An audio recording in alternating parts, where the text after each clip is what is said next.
21h, Alger by Night s'ennuie. Nous circulons sur les principales artères de la ville. Les rares passants rentrent chez eux. Période électorale oblige, les quelques bistrots que compte la capitale algérienne ont fermé ou ferment dans 1 heure.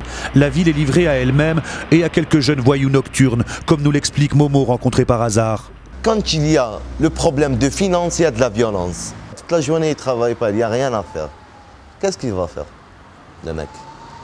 Il va agresser, il va violer, il va faire n'importe quoi. Parce que c'est le manque.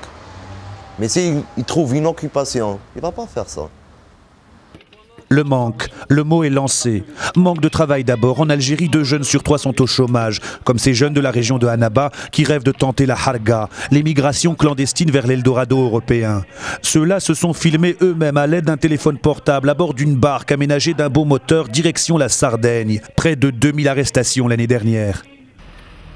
Sophia, elle, a choisi de ne pas quitter son pays. Cadre dans une entreprise de communication, elle gagne correctement sa vie et s'assume.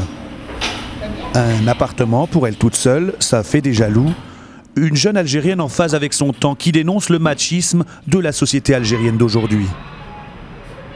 C'est une agression chaque jour, au quotidien, et qui est horrible parce qu'à un moment donné, elle fait partie de la normalité. C'est-à-dire quand on te traite de pute, ça passe dans la normalité. Et parfois devant les flics. Ce qui est terrible, c'est que les flics cautionnent ça. Moi, je me suis retrouvée dans des situations abracadabrantes où je disais aux flics, bah, regarde, il dit, que veux-tu que je te fasse? Tu t'es vu comment tu es habillée? Je suis pas habillée avec la petite mini-jupe à ras des fesses. Je suis juste habillée parce que je suis une femme et que j'ai envie de me faire plaisir. On voit un bout de mon bras et ça y est, c'est fini. Centre d'appel. Karim Cherfaoui, 31 ans, lui a décidé de revenir en Algérie. Une harga à l'envers. Après des études et un bon poste en France, il dirige désormais sa petite entreprise de conseil dans la banlieue d'Alger. 180 jeunes salariés, 1 million d'euros de chiffre d'affaires et un cas de conscience. Nous faisons partie d'une génération qui a connu la période noire en Algérie et on n'était pas là.